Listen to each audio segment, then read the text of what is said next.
Bom, pessoal, então a ideia é a gente, nessa próxima 1h30, mais ou menos, dar uma revisada nessa primeira parte da patologia do sistema cardiovascular. Então, como eu havia comentado com vocês, essa aula é um resumo das 8 primeiras aulas que eu dei no semestre passado.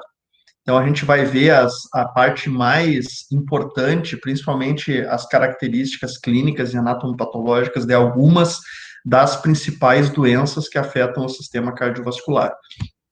Relembrando, então, a gente tinha feito esse sumário, né, para ter uma ideia do que nós abordaríamos nesse módulo da disciplina. Então, começamos com a parte de insuficiência cardíaca, né, falando sobre conceitos da insuficiência cardíaca, os tipos de insuficiência cardíaca, congestiva e baixo débito.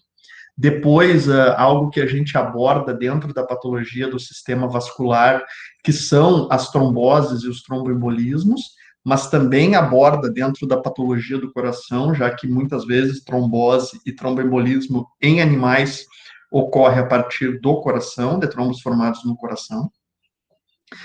Eu fiz para vocês, não é algo assim que ainda está muito bom do ponto de vista da filmagem ou do áudio, principalmente, mas eu fiz alguns vídeos para vocês com algumas técnicas, tanto de necrópsia, né, não só para abertura do coração, eu recentemente fiz toda uma necrópsia de um cavalo, eu filmei e a gente está editando, então eu estou fazendo alguns vídeos que vocês vão ter possibilidade de ver como é que a gente faz as necrópsias. Isso não quer dizer que vocês não vão ter aula prática depois, né? É só algo que eu estou fazendo porque eu prevejo que talvez demore um pouco essa recuperação, então eu já quero colocar esses vídeos para vocês, então eu estou fazendo vídeos de necrópsia para vocês. E aí sim a gente acaba, a partir de um certo momento da aula de hoje, depois nas subsequentes, falando das lesões propriamente dita, e aí aquela separação clássica que eu gosto de fazer, lesões endocárdicas, miocárdicas e pericárdicas, num primeiro momento as adquiridas e num segundo momento os distúrbios cardíacos congênitos. E aí, finalizando, né, o que a gente vai ver que ainda falta, inclui a parte dos tumores cardíacos e vasculares, e uma parte que nós vamos falar de lesões cardíacas que ocorrem muitas vezes como lesões acidentais ou lesões cardiovasculares que ocorrem como parte de uma doença sistêmica.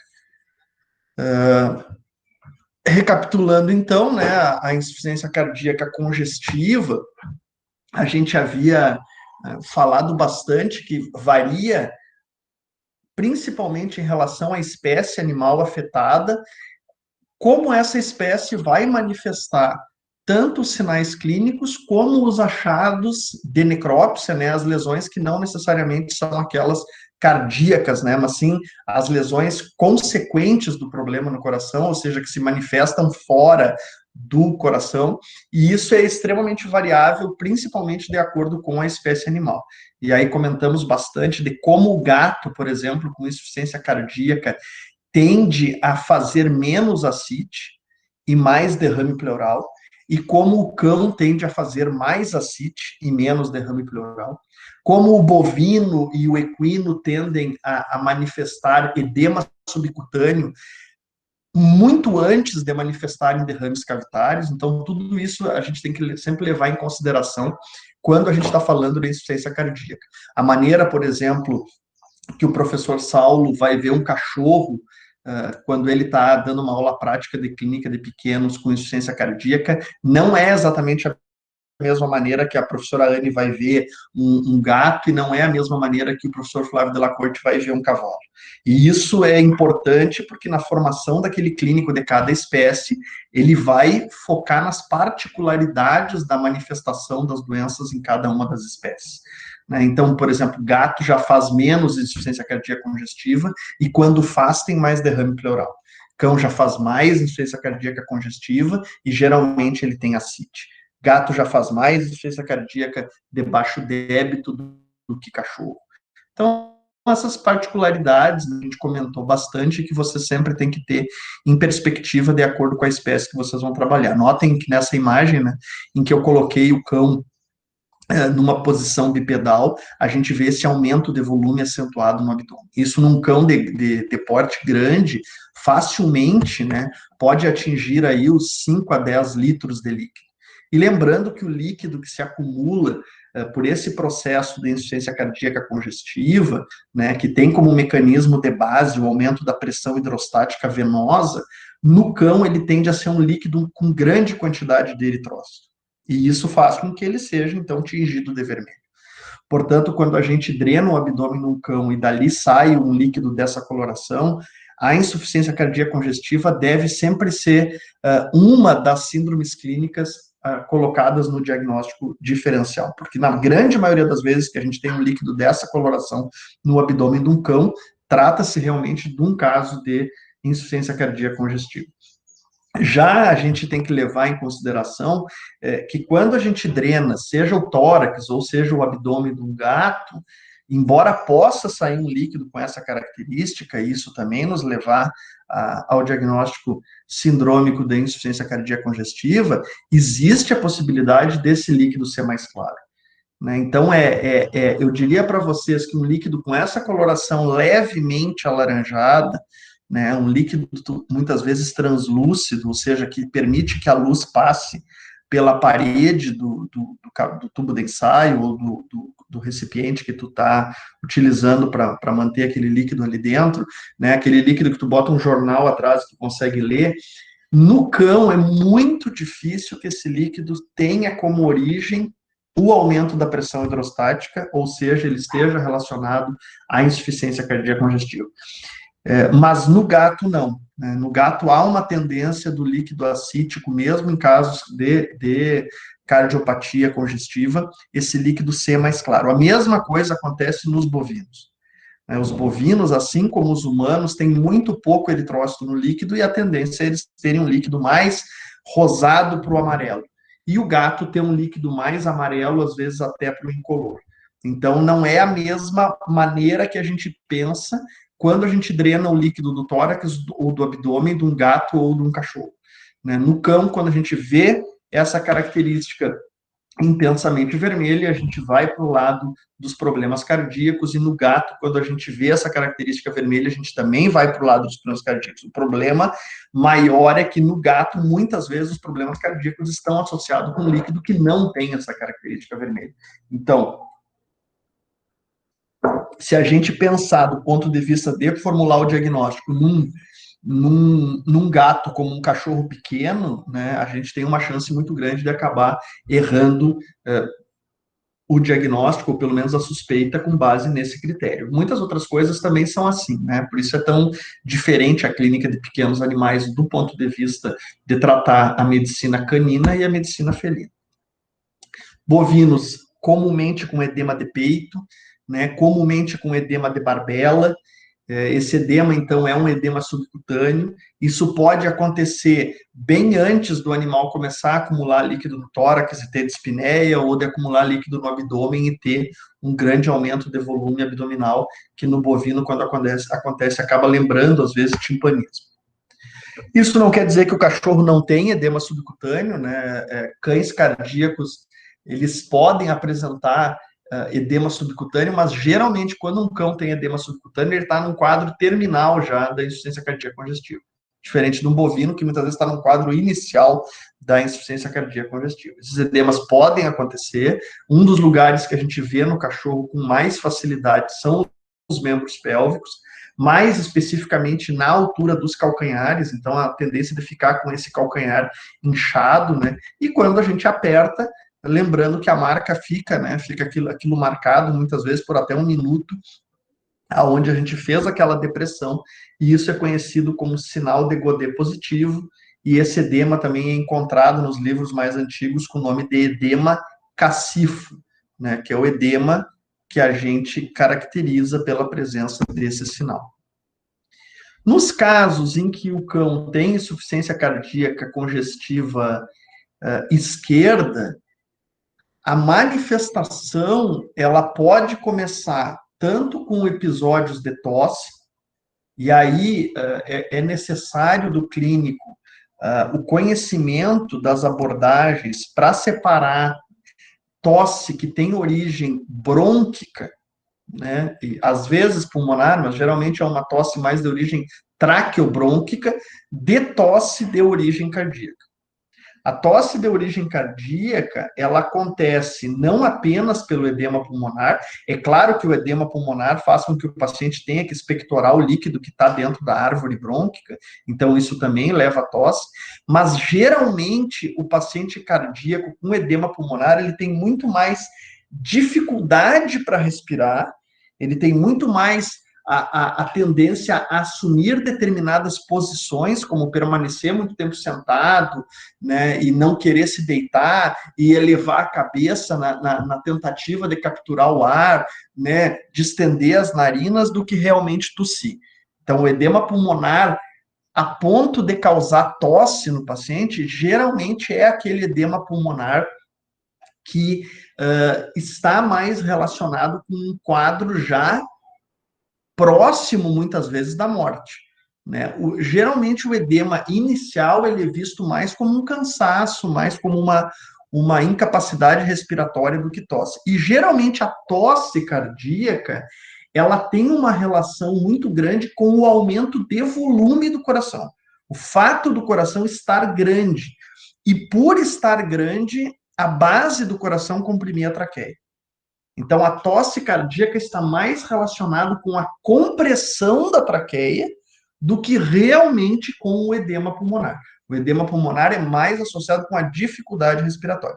Então, geralmente, o paciente com tosse, ele tem um problema traqueobronquial primário, né, ele tem uma traqueite infecciosa, como, por exemplo, a chamada tosse dos canis, que é causada por um adenovírus associado com uma bactéria, que é a Bordetella bronquicéptica, ou o que também é muito frequente em cachorro, ele tem uma traqueobronquite não infecciosa, né, um processo inflamatório traqueal bronco, mas não infeccioso, e que é associado a uma degeneração, né, das cartilagens da traqueia, o que a gente chama de traqueomalácia e bronquiomalácia, e que muitas vezes é uma alteração senil e outras vezes está associada com um problema genético, que são esses colapsos de bronco e colapsos de traqueia, tão vistos, né, em bulldog inglês, em bulldog francês, em pug, né, aquele pug que não para de tossir, aquele Yorkshire, muitas vezes, que quando tu chega em casa, tosse enlouquecidamente assim que ele te enxerga. Na maioria das vezes, isso é responsivo ao fato do animal ter se excitado e acaba, então, culminando com o colapso parcial ou total de bronco e traqueia. Isso causa tosse e isso não é cardíaco. Né? Então, a tosse pode estar relacionada com problema cardíaco, sim, mas nem toda tosse é cardíaca, primeiro ponto. É mais comum o paciente ter dificuldade para respirar, se incomodar ao deitar, do que realmente desenvolver tosse. E quando o paciente tosse, e realmente essa tosse não é traqueobrônquica, primária ou secundária, mas sim uma tosse de origem cardíaca, né, e essa tosse é interpretada, então, como uma tosse associada ao edema pulmonar, é porque já há tanto líquido dentro do pulmão que, se esse animal não for oxigenado rapidamente, não for usado um diurético, ele morre muitas vezes no próprio dia.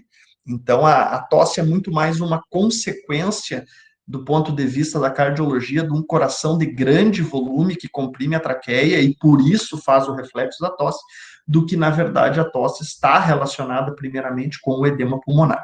O edema pulmonar, ele é muito mais caracterizado do ponto de vista clínico por essa posição que vocês veem na figura.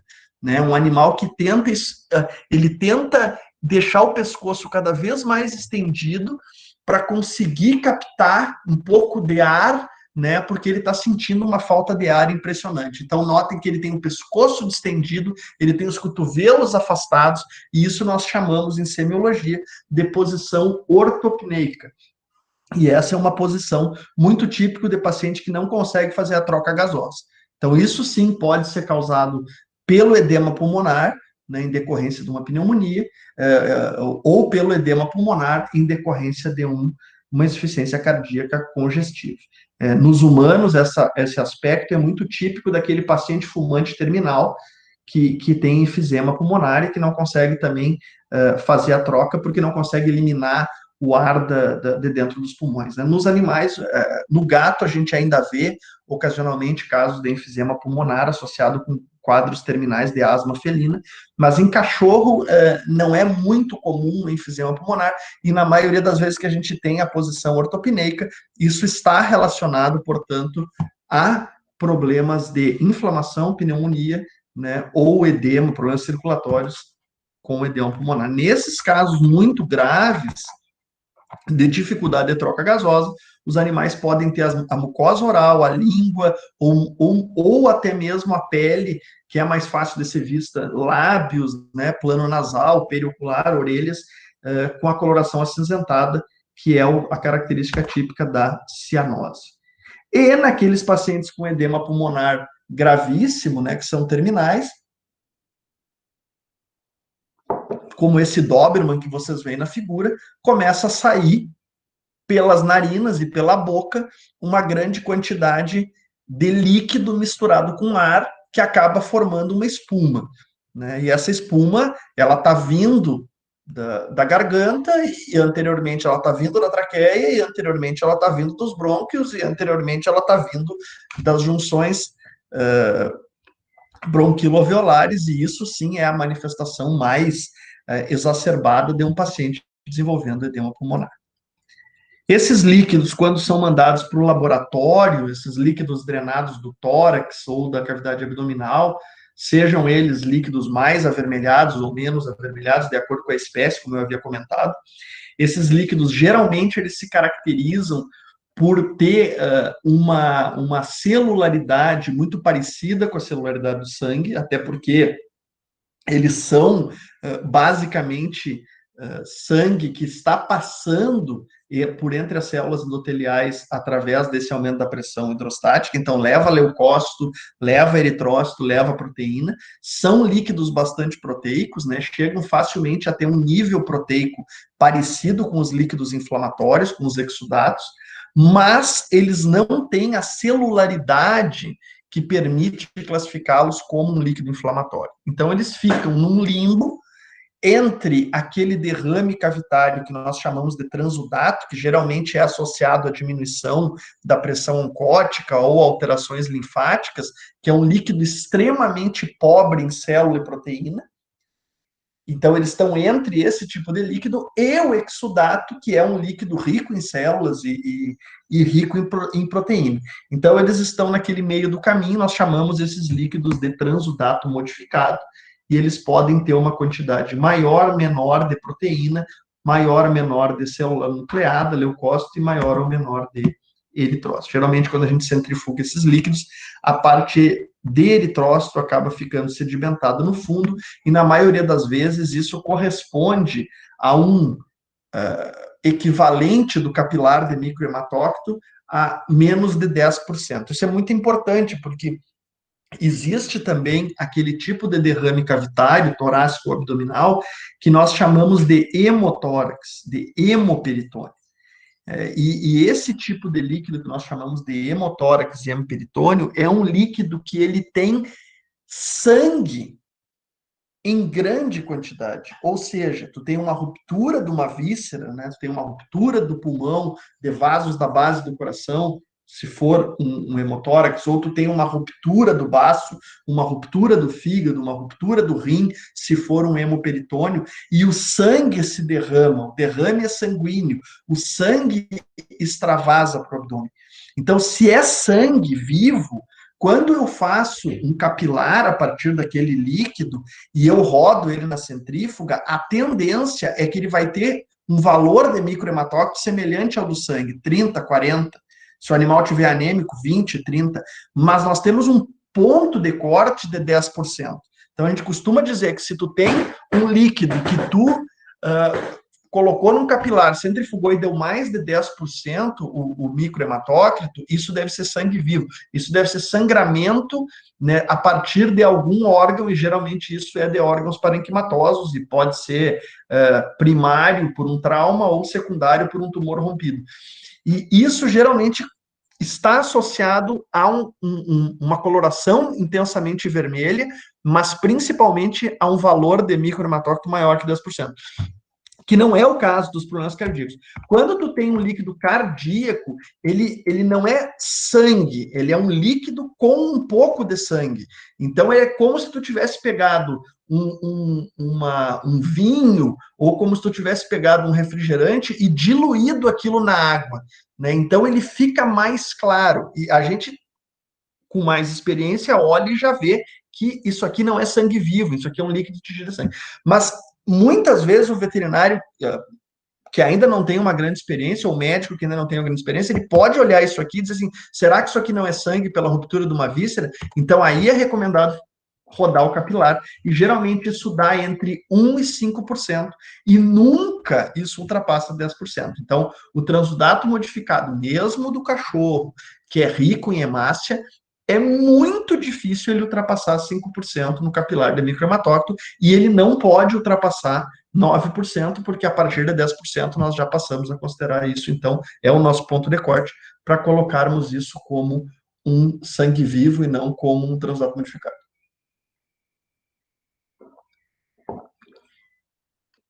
Lembrando que a radiografia do tórax ainda é a melhor ferramenta que nós temos para avaliar a possibilidade de derrame pleural, e que a gente nota que existe líquido dentro do tórax em decorrência tanto do aspecto mais brancacento da estrutura torácica, que é o que a gente chama de radiopacidade, né?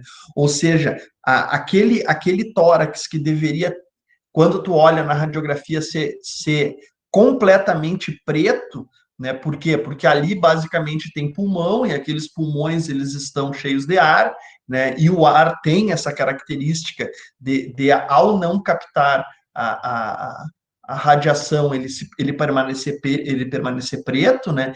Nós estamos vendo que ele, pelo menos de um dos lados desse pulmão, tem uma característica branca, e aí 3 grandes áreas negras, né? Essas 3 grandes áreas radiolucentes são o lobo cranial, o lobo médio e o lobo caudal. Então, esses 3 lobos do lado esquerdo do pulmão, eles são e estão com características normais. Mas eu poder ver a separação entre esses 3 lobos significa que algo os está separando. E esse algo tem uma densidade maior do que o ar. E por isso eu consigo observar de outra coloração, ou seja, ele captou a radiação de maneira diferente. E isso faz, obviamente, que eu consiga ter certeza que eu tenho líquido dentro do tórax. Eu não consigo saber se esse líquido é um hidrotórax, é um hemotórax, é um piotórax ou é um quilotórax. Eu não sei que tipo de líquido é esse, isso eu só vou saber quando eu drenar. Mas eu sei que eu tenho algo de consistência líquida dentro do tórax e caracterizo isso, então, com o nome de derrame pleural. E da mesma forma, a radiografia também nos ajuda, né, de forma bastante importante, a ver se há líquido dentro dos pulmões e não apenas separando os pulmões. Se esse líquido está ali onde não deveria estar, aonde eu deveria ter um lobo pulmonar completamente radiolucente, porque o que tem lá dentro é ar, eu tenho um lobo pulmonar consolidado, né? Eu tenho um lobo pulmonar radiopaco, como vocês conseguem ver nessa imagem dos lobos caudais, né? Os lobos diafragmáticos, que estão completamente radiopacos, ou seja, estão brancos, né? E isso acontece muito provavelmente porque ali existe uma grande quantidade de líquido, e a isso, então, nós denominamos de edema pulmonar. O edema pulmonar nos indica, em um paciente cardiopata, que essa alteração no coração está acontecendo do lado esquerdo. Ela também pode estar acontecendo do lado direito, mas nos dá certeza que há uma falha, que há uma falência, que há uma insuficiência do lado esquerdo do coração. E o derrame pleural, ele nos indica que há uma falência do lado direito do coração. Né? Por quê? Porque no lado direito do coração, quando nós temos a insuficiência cardíaca, o sangue se acumula nas veias cavas. E a veia cava caudal, com aquele sangue acumulado dentro dela, leva ao aumento da pressão hidrostática. E isso faz ascite. E a veia cava cranial, com aquele sangue estagnado lá dentro, leva ao aumento da pressão hidrostática. E isso faz o derrame pleural. Não quer dizer que um paciente com insuficiência cardíaca esquerda, que tem um edema pulmonar muito grave, não possa transudar o líquido pela pleura e se acumular como um derrame pleural. Mas aí ele vai ter edema pulmonar e derrame pleural ao mesmo tempo. Então, quando ele tem apenas derrame pleural e não tem edema pulmonar, geralmente o problema está do lado direito. E quando ele tem apenas edema pulmonar e não tem derrame pleural, geralmente o problema está do lado esquerdo. E quando ele tem derrame pleural e edema pulmonar, ou ele tem um processo bilateral, esquerdo e direito, ou ele tem um processo de falência esquerda tão grave que ele está fazendo um edema pulmonar de tal magnitude a ponto que o líquido transuda a partir da pleura e também se acumula no tórax. Então, essas ponderações precisam ser levadas em consideração.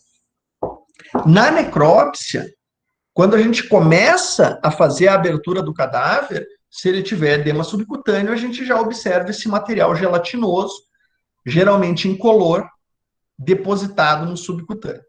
Então, isso aqui é a característica macroscópica numa necrópsia do edema. Lembrem que aqueles pacientes, principalmente que têm tumores de coração, né, tumores de base de coração, como, por exemplo, um que a gente vai estudar, que é o quimiodectoma, que é esse caso aqui, mas também, ocasionalmente, aqueles pacientes que têm tumores do átrio direito, como, por exemplo, o linfoma ou o hemangiosarcoma, tendem a ter uma estagnação maior do sangue do que as outras formas da insuficiência cardíaca na veia cava cranial. E quando essa estagnação é muito grave, pode ocorrer, devido a essa parada do sangue, o desenvolvimento de trombose da veia cava. E dessa forma, quando há trombose da veia cava, o fluxo da veia cava, por ser interrompido, acaba levando a um edema de grande magnitude no tecido subcutâneo da cabeça. E isso, então, leva a um quadro desfigurante e o animal fica com essa cabeça gigantesca, como vocês veem nessa imagem, né? E isso, então, é muito característico de trombose da veia cava, e geralmente isso, não exclusivamente, mas geralmente isso está relacionado com algum tumor que está comprimindo a veia cava, seja ele na base do coração ou seja ele dentro do próprio átrio direito. Então, apresentações anatomopatológicas de um paciente que está desenvolvendo um problema cardíaco, acúmulos de líquidos no subcutâneo, principalmente nos grandes animais, mas também nos pequenos, ascite, como vocês veem aqui, líquido dentro da cavidade abdominal, mais ou menos vermelho, de acordo com a espécie. Esse é num cão, por isso é mais vermelho, esse é num gato, por isso é um pouco mais amarelo. Né? Lembrando que a veia cava que vem do abdômen em direção ao tórax, a veia cava caudal, ela passa exatamente por dentro do lobo hepático. E no momento que ela passa por dentro do lobo hepático, consequentemente, as tributárias, né, aquelas veias que vêm do fígado para desaguar na veia cava, elas também se tornarão congestas. E as vênulas que um dia vão desembocar nas veias hepáticas também ficarão congestas. E é isso que faz o fígado como um todo ficar congesto. E aí, esse fígado cronicamente congesto, né, essa congestão crônica que afeta o fígado, ela dá ao fígado características muito típicas.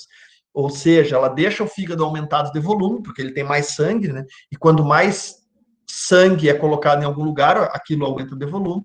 Ela dá ao fígado um acúmulo na quantidade de líquido intersticial, porque, obviamente, também aumenta a pressão hidrostática dessas vênulas, então tu tem um edema intersticial no fígado, e isso acaba passando pela cápsula de Gleason e levando junto proteína, e por isso faz essas camadas de fibrina, que muitas vezes grudam os lobos hepáticos. E esses lobos hepáticos aumentados de volume, né, que tem as bordas mais arredondadas, que tem fibrina muitas vezes recobrindo, né, esse fígado que fica difusa e homogeneamente aumentado de volume, marcadamente vermelho, e que quando a gente corta sai grande quantidade de sangue, esse é um fígado que na superfície de corte a gente acaba, muitas vezes, tendo esse aspecto que lembra a semente que a gente usa na culinária e chama de noz moscada. Então, o fígado de noz moscada é isso, né? É um fígado de congestão, e mais ainda, é um fígado de congestão que acontece na veia cava caudal e que é decorrente de uma falência cardíaca. Então, deve ser usada essa expressão para quando nós temos a característica do órgão de ter esse aspecto parecido, ou mais ou menos, de acordo com a espécie, com a noz moscada, mas também a gente presumindo que isso vem de um problema cardíaco. E quando isso tudo, então, culmina, a gente consegue dar esse diagnóstico de fígado da noz moscada. Lembrando que no bovino ele tende a ser grande e mais azulado na superfície natural. No cachorro ele é aumentado de volume com mais ou menos fibrina, aqui tem bastante fibrina. Esse já é um que não tem tanta fibrina assim, mas que está marcadamente aumentado de volume. Às vezes a gente não nota a fibrina, mas nota que os lobos são grudados, né? E são grudados exatamente porque essa fibrina que está entre os lobos acaba aumentando essa aderência de um lobo para com o outro. E nos casos crônicos, né, vejam como as bordas desses lobos estão extremamente aumentadas, né? As bordas são redondas. E vejam como essa fibrina ela já sofreu aquele processo que vocês estudaram na patologia geral, na parte de inflamação e reparação, inflamação crônica e reparação, que nós chamamos de organização da fibrina, ou seja, a fibrina já está se organizando a ponto da cápsula não mais ter a fibrina por fora, que eu consigo arrancar com uma pinça, mas sim, isso já está integrado à parede, né, do fígado, já está integrado à cápsula do fígado, e aí, consequentemente, a gente não consegue arrancar. E isso a gente já passa a chamar, então, de fibrose capsular, que é um processo um pouco mais tardio, né? Um paciente que tem insuficiência cardíaca congestiva crônica, é tratado e acaba, muitas vezes, tendo uma expectativa de vida longa, ou seja, dura muito tempo com o problema cardíaco e acaba ficando com um fígado parecido com esse. O fígado da noz moscada é bem parecido, a superfície de corte no bovino, já no cavalo não é tão parecido. Né? O cavalo não tem um fígado de noz moscada tão típico, geralmente é mais como no cachorro, ou seja, é um fígado mais avermelhado. E no cachorro, né, em alguns casos, a gente tem uma aparência mais semelhante, em outros casos não é tão parecido assim. Lembrem também de uma coisa importante, que são alguns daqueles animais que têm uma insuficiência cardíaca crônica, e conseguem permanecer vivos com o tratamento por bastante tempo, em algumas situações eles começam a desenvolver nódulos no fígado. Aqui vocês veem que além de ser um fígado de noz moscada, ele tem nodulações. Esses nódulos de hiperplasia, que podem tomar o fígado todo, né, eles são um dos critérios para a gente diagnosticar a chamada cirrose.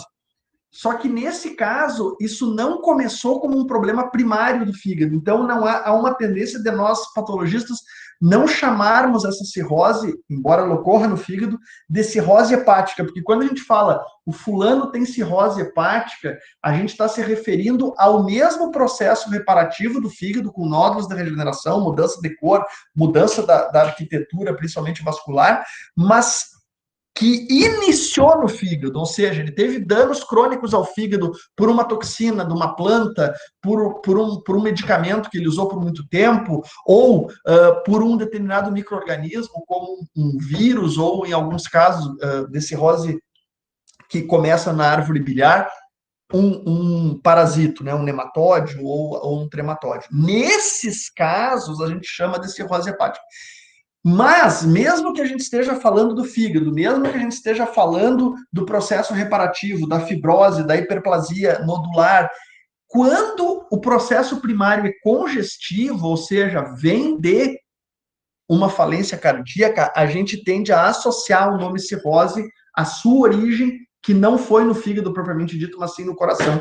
E aí esses animais são rotulados como tendo cirrose cardíaca, que seria a somatória do fígado de noz moscada com a presença dos nódulos de hiperplasia. Então, aqui vocês veem um fígado com a superfície natural irregular, e ao corte ele tem várias nodulações pequenas e uma grande nodulação.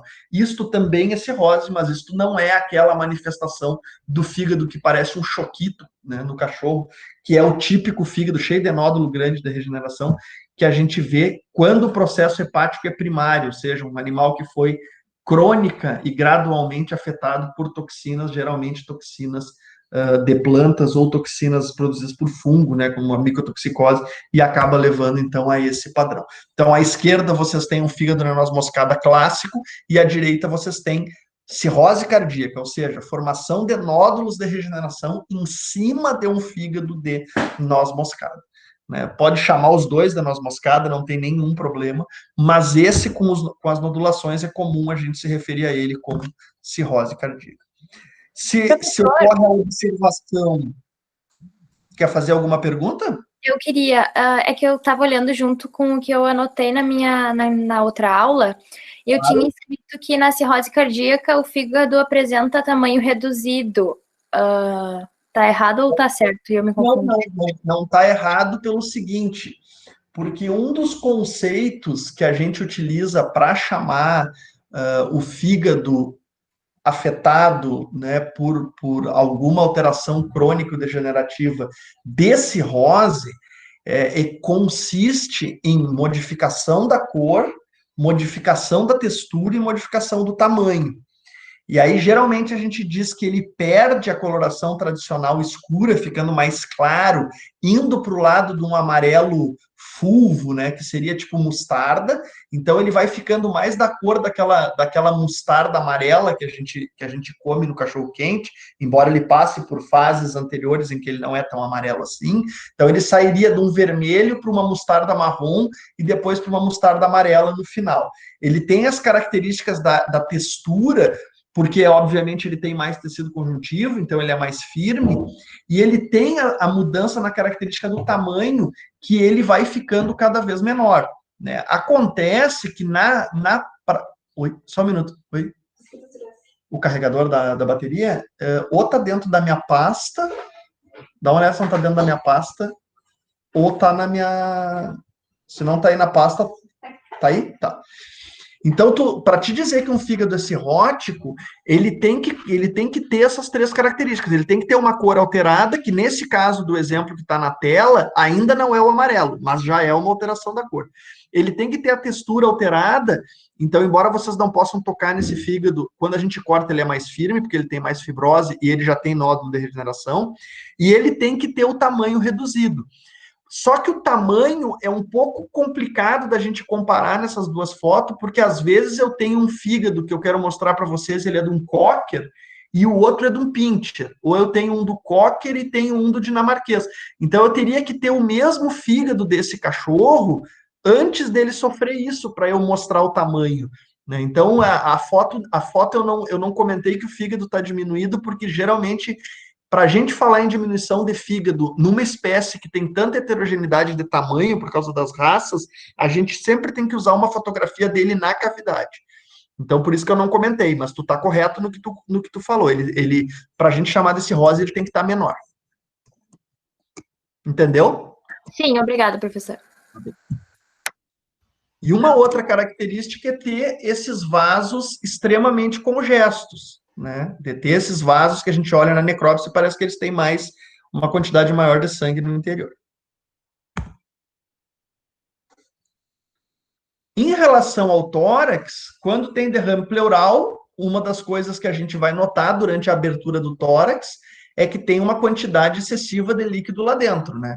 O tórax é úmido, né, no seu interior, ou seja, quando eu abro o tórax, eu tenho umidade ali dentro. Mas mesmo numa espécie grande, como num boi ou num cavalo, eu jamais vou ter mais do que 3 a 5 ml de líquido dentro do tórax. Né? Se eu pegar uma seringa numa necrópsia de um boi ou de um cavalo, e eu for dentro do tórax colhendo cada gotinha de líquido daquela umidade, eu vou ter ali uns 3 ml. E nessa mesma espécie é fácil eu ter 20, 30, 40, né? Eu já tirei 50 litros de líquido de dentro do tórax de um animal. né, de grande porte. Então, isso é bem fácil, né? Tu abrir e ver que tem uma grande quantidade de líquido ali dentro e confirmar o teu diagnóstico de derrame pleural. Muitas vezes, quando o cão ou o gato tem, a gente vê isso no bovino, às vezes que ele está sendo puxado com um trator, por exemplo, edema pulmonar, depois que o animal morre, ele fica em decúbito, aquele líquido que está no pulmão, ele começa a escorrer para dentro da traqueia.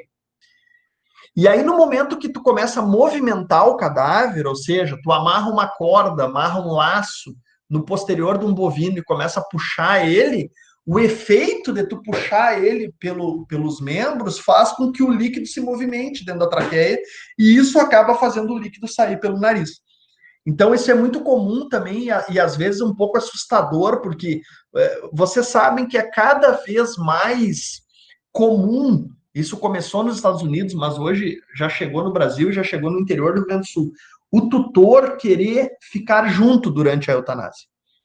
Né? Quando eu fiz o curso de veterinária, a gente fazia muita eutanásia, por doenças que a gente hoje consegue tratar e na época não fazia.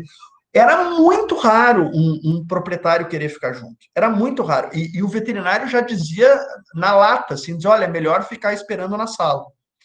E então o proprietário, muitas vezes, quando ele chegava e o gato estava morto, a gente já tinha limpado, né?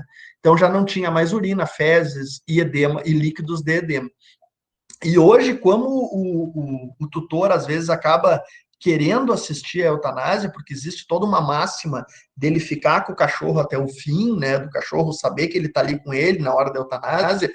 Sempre é importante o veterinário cuidar isso, porque o tutor provavelmente nunca assistiu uma eutanásia. E durante a eutanásia, é frequente o animal se urinar, se defecar, e se esse animal for um animal cardíaco que está com edema pulmonar, na hora da eutanásia, é muito provável que ele muitas vezes, no momento que ele morre, imediatamente começa a sair uma quantidade menor, né, não tão grande como quando tu movimenta o cadáver depois, mas sai um pouco de líquido pela boca ou pelo nariz que está vindo do pulmão. Né? Então, já pensando nisso, tu ter uma compressa ali, alguma coisa para colocar, para ir já gradualmente absorvendo, porque isso, dependendo do tutor, já é uma situação complicada da eutanásia. Né? Agora, começar a sair uma grande quantidade de líquido, porque às vezes não é pouco, é mais de litro, né? Que acaba saindo pelo nariz, isso pode deixar o clima um pouco tenso ali no momento da eutanásia.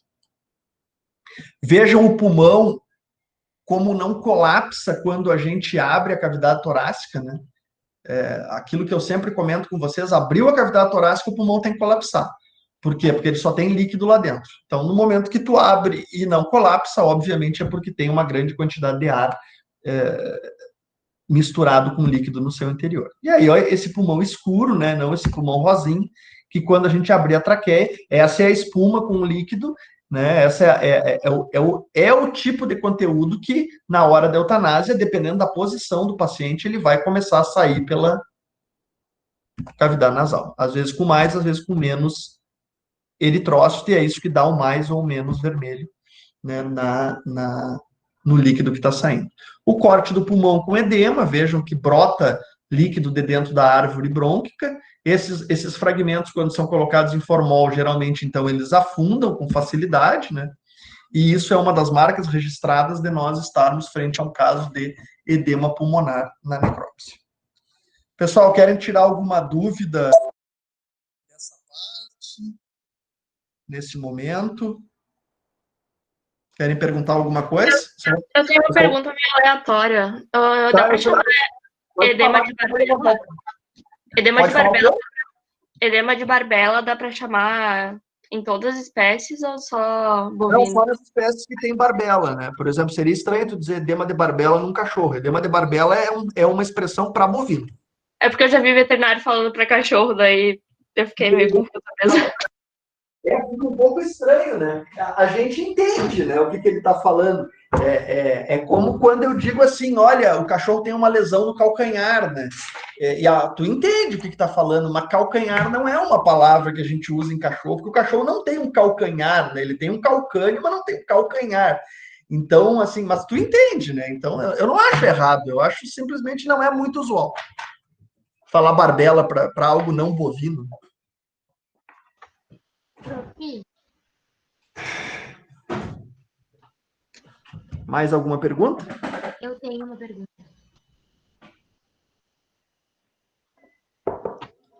Prof. Muito bem. Bom. Profi. Professor, a Esther está tentando perguntar. Acho que o áudio dela está um pouquinho baixo. Fala, Esther. Tá me escutando agora? Eu tô. Tá. Aquela hora o senhor falou para Val que na cirrose pode sim diminuir o tamanho do fígado. Isso. Tanto na cardíaca quanto na cirrose de origem hepática? Muito boa a tua pergunta. Por que eu falo que pode diminuir e não falo que diminui? Porque quando a gente está falando de cirrose, né, não é uma aula que eu dou normalmente para vocês, o que nesse momento de pandemia não quer dizer que eu não possa dar, entende? Vocês um dia disseram assim, professor, dá uma aula de meia hora de cirrose para nós, só que tem que ser no outro horário. Né? Eu dou uma aula de cirrose para vocês, porque existem pelo menos 3 tipos de cirrose. Essa palavra é usada em pelo menos 3 situações. Uma é a clássica cirrose hepática. A cirrose hepática, ela é mais comum nos humanos. E a gente vê ela com frequência em algumas espécies. Por exemplo, o cachorro. O cachorro tem muita cirrose hepática. Bom, existe uma outra forma de cirrose que é rara nos humanos e que a gente quase não vê no cachorro, mas que é extremamente importante no gato, que é a cirrose biliar. E existe uma terceira forma de cirrose que a gente vê em todas as espécies como complicação do problema cardíaco, que é a cirrose cardíaca. Quando se define os critérios para dizer que um paciente tem cirrose, a gente gostaria que esses critérios fossem usuais para todas as cirroses, mas na verdade eles são muito mais critérios para a cirrose hepática. Então, quando eu digo a cirrose tem que ter 3 grandes critérios: o fígado. Isso é do ponto de vista anatomopatológico, não clínico. Aí são outros critérios. Do ponto de vista anatomopatológico, a gente diz cirrose para quando o fígado é 1, amarelo. 2, diminuído de tamanho. E 3, tem uma textura tão modificada que ele fica grosseiramente nodular e cheio de septos fibrosos. Mas esses 3 conceitos, eu consigo encaixá-los com muita propriedade no paciente que tem cirrose hepática. Eu consigo encaixar isso no humano e consigo encaixar isso no cachorro. Agora, quando eu vou falar, por exemplo, de cirrose em gato ou cirrose em bovino, o gato, ele tem cirrose biliar, principalmente. E o bovino tem cirrose biliar, principalmente. Então, quando eu vou falar do senécio em bovino, aquilo é cirrose. E dá no fígado. Então, é hepática. Mas o padrão é biliar. Então, não fica amarelo. Muitas vezes, na maioria das vezes, não fica pequeno. E muitas vezes não tem nódulo de regeneração. E aí esse conceito de cirrose clássico que eu falei anteriormente vai todo por água abaixo. Então, essa coisa do ficar pequeno não é diferente do ficar amarelo e não é diferente do ter ou não ter nódulo. Não funciona bem para quando a cirrose não é primariamente hepática, que é aquela cirrose que vocês vão ver na aula com a Mariana de fígado. Então, para cirrose cardíaca, muda a cor, mas nunca vai ficar amarelo. Muda o tamanho, mas nunca vai ficar muito pequeno. Muda a textura, mas nunca vai ter tanto nódulo. Né? Então, por isso que muitos patologistas não gostam da expressão cirrose cardíaca, porque ela não é perfeita na definição como é a cirrose hepática. Então, às vezes, o pessoal fica pisando em ovos de como é que vai chamar aquele fígado. Fígado de noz moscada com nódulos de regeneração. Seria a melhor maneira de chamar ele. Só que aí fica muito comprido. Então, a gente prefere dizer, isso é cirrose cardíaca. Mas a gente sabe que nunca vai ser exatamente uma cirrose de verdade. É tipo uma pseudocirrose, assim. Por quê? Porque não é tão amarelo, não é tão pequeno, né? Não preenche bem os critérios da cirrose, porque os critérios da cirrose foram feitas para a cirrose hepática primária, um problema do fígado, e não um problema do fígado secundário ao coração. Tá bem, prof. Muito obrigada. Perfeito.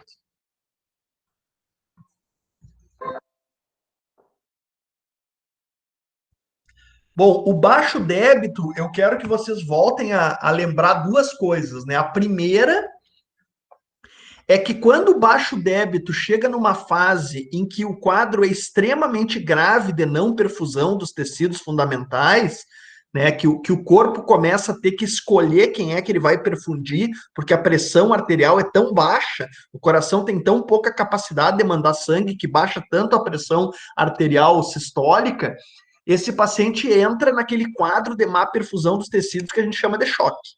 E aí tu vai ter um animal com aqueles sinais de choque, né, que nos animais são muito diferentes dos humanos, né, muito diferentes. Os sinais de choque, principalmente no cachorro, o sinal de choque geralmente ele está associado com alteração do nível de consciência, né, o animal perde a consciência e tem diarreia. E essa diarreia é uma diarreia com sangue, geralmente com sangue vivo, o animal evacua sangue. Isso chama muito a atenção do tutor, né? Porque às vezes ele tem um cachorro que estava bem, de uma hora para outra ele começa a passar mal, perde a consciência, evacua sangue e morre, um quadro rápido. E isso, muitos tipos de situações clínicas levam a choque e que se manifesta dessa maneira, e uma dessas situações é a insuficiência cardíaca. Então, a insuficiência cardíaca pode ser vista apenas quando o animal está descompensando de forma aguda e morrendo, né, por baixo débito na forma de choque, aí ele vai ter essa evacuação de sangue, isso é uma característica importante, e muitos pacientes que morrem com essa característica clínico-patológica de apresentarem diarreia de choque, né, de terem esses intestinos com esse material que a gente chamou de geleia de morango, né, que fica o intestino com sangue e uns pedaços de coágulo, então isso lembra um pouco uma geleia. Isso pode ser visto num paciente que tem insuficiência cardíaca, desde que ela seja por um problema no débito cardíaco, uma dificuldade em mandar uma quantidade de sangue suficiente para manter o que a gente chama de débito cardíaco. Isso acaba caindo a pressão. Lembrem que essa é a pressão arterial, né? Então, o aumento da pressão venosa leva à alteração hidrostática que faz o edema, isso são os processos congestivos, e aqui é a diminuição, é o contrário, mas da pressão arterial, que é outra pressão, né? Então é o sistema arterial aqui que está em falência, e isso acaba, então, levando o paciente a desenvolver essas alterações fora do coração, né? E aí inclui, dentre outros lugares, o intestino, e por isso que os animais têm essa diarreia do choque, e os pulmões. Então, é comum ter trombose na microvasculatura do pulmão e ter edema pulmonar. Então, é edema pulmonar, tem congestão, tem hemorragia pulmonar, mas não está relacionado a um quadro congestivo, está relacionado a um quadro de má perfusão, em que o pulmão acaba respondendo dessa maneira, e nós chamamos esse pulmão de choque.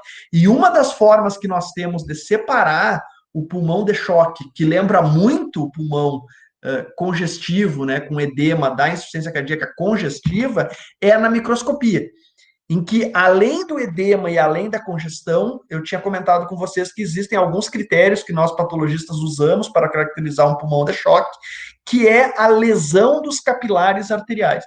E geralmente esses capilares que ficam nos septos, esses capilares septais, eles começam a ter, na sua luz, a obstrução por trombos de fibrina. Então, tem trombo de fibrina, frequentemente tem megacariócito em grande quantidade, e isso é o que a gente chama de pulmão de choque. Então, essa é uma alteração que não é primariamente pulmonar, mas sim é uma complicação de um quadro generalizado de má perfusão, que acaba, muitas vezes, culminando no acúmulo de líquido no pulmão e fazendo isso ficar parecido com o edema pulmonar. Esse é um ponto importante. O outro ponto importante do baixo débito, antes da gente entrar aqui na trombose cardíaca, que a gente tem que levar em consideração, é o baixo débito crônico. Ou seja, aquele paciente que ele tem baixo débito, ou seja, a pressão arterial dele é baixa, o coração não consegue realmente mandar o sangue que, por exemplo, o encéfalo, os rins precisam, mas também não é tão baixo a ponto dele entrar em choque. Então, ele diminui as atividades, ele vai ser um animal que já não faz mais o exercício, ele vai ser um animal que não tolera mais as brincadeiras, mas ele não entra em choque. E esse é extremamente complicado, porque esse paciente tende a ser negligenciado, né? É entendido assim, ele tá velhinho, não quer mais brincar. Ele tá velhinho, não quer mais caminhar comigo. É normal, ele tá velhinho, ele não quer mais fazer as atividades. E muitas vezes ele não é levado no veterinário por isso, porque se entende que isso é normal do envelhecimento. E aí, quando muitas vezes o animal não é levado no veterinário e ele começou a apresentar diminuição nas suas atividades diárias, isso acaba culminando em diariamente ele ter outras perdas que não são perceptíveis ao tutor. Né? O tutor nota que ele não quer brincar, mas o tutor não tem como notar que o rim dele está sendo menos perfundido. E aí esse rim diariamente, às vezes por meses a um ano, sendo pouco perfundido, ele vai perdendo néfrons. Né? Os néfrons, ao serem menos perfundidos, se tornam isquêmicos e, consequentemente, sofrem um processo degenerativo. Então, tu vai perdendo néfron, vai perdendo néfron, vai perdendo néfron, e esse paciente vai se tornando renal crônico por uma grande influência de um baixo débito cardíaco. E a isso, então, nos últimos anos, os cardiologistas, os nefrologistas veterinários têm denominado de síndrome cardiorrenal, né? Ou seja, um paciente que, por ser cardíaco, acaba culminando também em desenvolver insuficiência renal crônica. Não que o rim dele, até pela idade avançada, em alguns casos, já não tivesse alguma lesão. Mas aquela lesão que caracterizava talvez uma doença renal não era suficientemente grave para o animal ficar insuficiente. Mas à medida que o débito foi caindo gradualmente, esse paciente vai tendo, como uma das consequências desse débito diminuído, ele vai tendo, obviamente, a perda de néfrons. Da mesma maneira que tanto nós humanos como os animais, com a idade, vão tendo perdas neuronais gradualmente cada vez maiores por uma menor perfusão encefálica. À medida que nós vamos tendo um problema cardíaco congestivo, também se perfunde menos o encéfalo. E também se diminui a quantidade de neurônios comparativamente a um outro indivíduo da mesma idade que tenha uma perfusão normal. Então, também se perde neurônios. Né? Então, é parte de um processo demencial senil investigar se o paciente tem uma alteração cardíaca de baixo débito, porque isso pode ser incriminado como uma das causas, né, da demência, por exemplo, dos humanos, ou do que a gente, nos animais, tende a colocar muitas vezes como os déficits cognitivos, né? Aquele animal que é velho e ele vai tendo a perda das suas capacidades intelectuais diárias, né? Aquele animal que está ficando, como o proprietário diz às vezes para a gente, o meu cachorro parece que está ficando assim que nem uma pessoa caduca, né? Isso a gente nos humanos, né? O que a gente antigamente dizia caduco, né? O vô está caduco, está caducando. Isso a gente chama hoje de demência, né? Existem muitos tipos de demência, né? Pelo menos 60 tipos em humanos. Uma delas é o Alzheimer. E nos animais, a gente também tem processos semelhantes, que a gente tende a não chamar assim, né? A gente diz, esse animal é velho, ele está desenvolvendo déficit cognitivo. Existem várias causas para isso, né? Existe, inclusive, a deposição de placas amiloides parecidas com Alzheimer no cachorro idoso. Mas também tem que ser investigado o baixo débito, né? Porque o baixo débito crônico, assim como hipoperfunde o rim e leva a insuficiência renal crônica, hipoperfunde o encéfalo e leva a perda neuronal. Professor, oi. O animal que está com baixa perfusão renal por causa do problema no coração, quais sintomas que o tutor pode perceber em casa? Por exemplo, diminuição da quantidade produzida de urina ou alguma coisa assim? Ele pode perceber, eu diria que 2 grupos de sinais. Um grupo é indireto, ou seja, quando ele nota que aquele animal que ele já sabe ou que ele ainda não sabe que é cardíaco, começa a ter menos tolerância ao exercício, ele não, ele deve levar esse animal ao veterinário para ver se essa menor tolerância é porque ele é cardíaco. E ao fazer isso, indiretamente, ele está ajudando o rim. Porque ele não está pensando no rim, mas o rim vai ser ajudado porque esse cachorro vai usar um medicamento para melhorar a perfusão. Né? E então esse animal vai usar um medicamento que vai fazer o coração bater melhor e isso vai melhorar indiretamente o rim. Então, nesse caso, é indireto. No caso direto, geralmente o primeiro sinal que se vê de um animal que tem insuficiência renal crônica, tanto no cão como no gato, é o aumento da produção de urina. Por quê? Porque a insuficiência renal crônica ela é decorrente da perda de néfrons.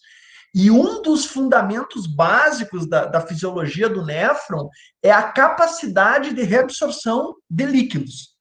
Ou seja, o rim filtra todo o líquido que nós temos no corpo, através da filtração do sangue, e ele reabsorve mais de 95% desse líquido. Quando eu tenho pouco néfron, eu não tenho essa capacidade reabsortiva.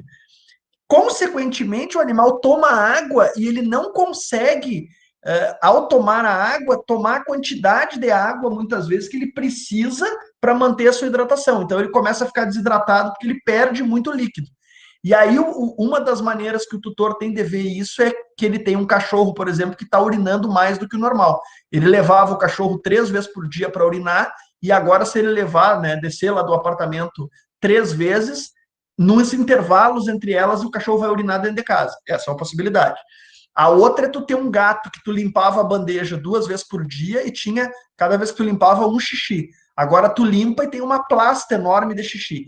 Né? Quando tu pega a bandeja, tu vê que a bandeja tá pesada. Tu diz, nossa, mas como é que tá tão pesado? Esse gato tá mijando demais, porque o que ele faz na bandeja, né, se não tiver o cocô junto, é o xixi. Então, no gato a gente nota geralmente porque as bandejas começam a pesar muito. E no cachorro porque a gente nota que ele está urinando mais do que o normal, ou seja, ele está pedindo para ir mais vezes ou ele está urinando dentro de casa. Se esse animal está urinando muito, provavelmente ele está com a urina diluída. Se ele está com a urina diluída, muito provavelmente é porque ele tá desenvolvendo um processo renal crônico de perda de néfrons. Isso geralmente é insuficiência renal crônica, que tem muitas causas, mas uma delas está associado ao envelhecimento. E aí tu tem que sempre, nesses casos, pelo menos excluir, ou muitas vezes confirmar, que isso não é, não vou dizer totalmente causado pela insuficiência cardíaca congestiva, mas que não está sendo, pelo menos, potencializado, aumentado, piorado pela insuficiência cardíaca congestiva. Entendi, obrigada. Tá bom. Bom, lembrar de uma outra coisa, né? Isso aqui é extremamente importante na veterinária. Fiz um vídeo, vou mandar para vocês hoje. Esse vídeo que eu fiz, eu acho que a Renata pode botar no YouTube também, mas igual eu mando para a Paula e ela manda para vocês, porque esse cabe no WhatsApp. Aí, porque curtinho, não é curtinho, 5 minutos. Eu estou na sala de necrópsia com um coração igual a esse aqui, com uma endocardite bagual dessas aqui, com uma trombose, né? E aí eu mostro os órgãos afetados pelos infartos e tal. Fiz um videozinho disso aqui para vocês, então vou passar um pouquinho mais rápido. Mas lembrando, na veterinária, não que isso não seja importante na medicina humana, mas na veterinária isso aqui é um negócio impressionante, né? É muito comum, isso é em todas as espécies. Isso, se tu for trabalhar com animais marinhos, tu vai ver isso. Se tu for trabalhar com aves, tu vai ver isso. Com porco, com bovino, com cachorro, que é o desenvolvimento de trombose no coração, na luz, né? É desenvolvimento de trombose dentro das câmaras. E por que essa trombose se desenvolve? Pela inflamação das válvulas. Não apenas por isso, mas frequentemente por isso. Então, trombos se desenvolvem no coração com grande frequência porque as válvulas inflamam.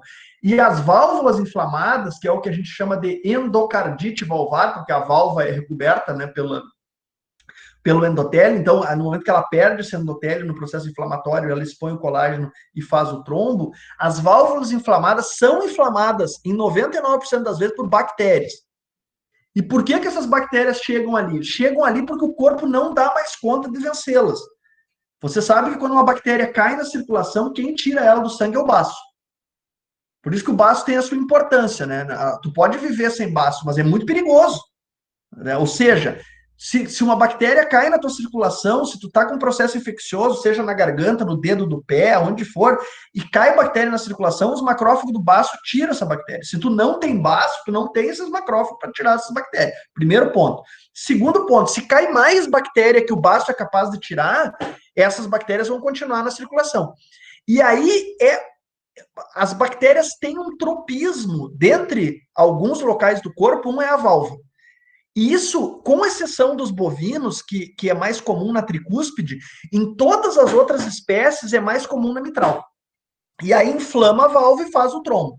No momento que o coração bate, esse pedaço, um pedacinho desse trombo se solta, se desprende.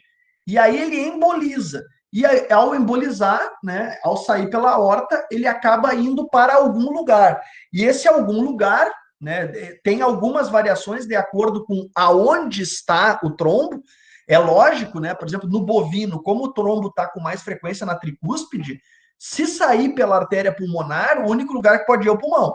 Então, nos bovinos, o lugar mais comum de fazer a trombose e os infartos é o pulmão. Mas isso porque no bovino a endocardite é muito mais comum do lado direito, ou seja, dá muito mais na tricúspide. Nas outras espécies, que dá muito mais na mitral e ocasionalmente na aórtica, isso com uma frequência muito maior vai acabar indo para rins, baço, encéfalo ou o próprio coração. Lembrando que geralmente no próprio coração, né, ou seja, para entrar ali no orifício de abertura das coronárias, é mais fácil acontecer isso quando o trombo se desprende de uma trombose na própria válvula aórtica. Porque aí é muito próximo aonde está o trombo com o seio de valsalva e, consequentemente, com a entrada das coronárias. Então, na hora que solta, já é chupado para dentro do seio. Por isso que a gente vê mais infarto cardíaco por tromboembolismo coronariano estar associado com endocardite valvar aórtica. E mais infartos renais, infartos esplênico e encefálico associado com endocardite mitral. Aqui uma comparação de uma válvula mitral normal à direita e uma válvula mitral com trombose à esquerda. Aqui já um trombo de um paciente crônico, que geralmente eu havia comentado com vocês que os pacientes com endocardite crônica são aqueles por bactéria gram positiva, e os com endocardite aguda são com bactéria gram negativa. Os com endocardite aguda, se não tratado, morrem. Os com endocardite crônica, se não tratados, às vezes sobrevivem por eles mesmos, e aí eles acabam desenvolvendo um processo de reparação tecidual em cima daquele trombo. E aí começa a organizar. Notem nessa fotografia que esse trombo em organização começa a ter umas bolinhas. Ele é cheio de umas bolinhas, como aqui. Isso é o que a gente chama de tecido de granulação, né? Porque tem esses grânulos. Então, quando tu olha lá na perna de um cavalo, aquele tecido de granulação, que tu vê aquele monte de pontinho, né? Que tu aprende, é chamado de granulação. É a mesma coisa que está acontecendo aqui. E aí, quando isso é agudo, tromboemboliza, faz os infartos e mata o paciente. Ou tu trata e ele se cura. Mas quando é crônico, a tendência é o próprio animal vencer as bactérias. E aí só fica o processo de organização. Só que aí essa lesão vegetante que vocês estão vendo aqui, ela não tem como sair daqui. E aí essa válvula fica com esse defeito, fica com essa bola de tecido conjuntivo que vocês estão observando aqui. E aí não bate mais direito e o paciente também vai desenvolver a consequência disso, que é a insuficiência mitral, e vai ter insuficiência cardíaca congestiva em decorrência disso aqui.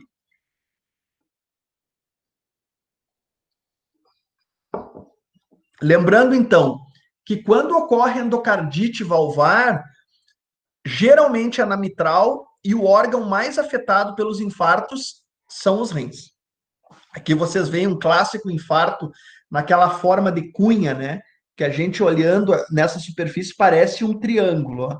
Tu vê bem direitinho, olha onde eu botei a seta no córtex renal. A direita está perfeito o rim. A esquerda, necrosado. Vem para medular. A direita, olha os raiozinhos, perfeito. A esquerda, necrosado.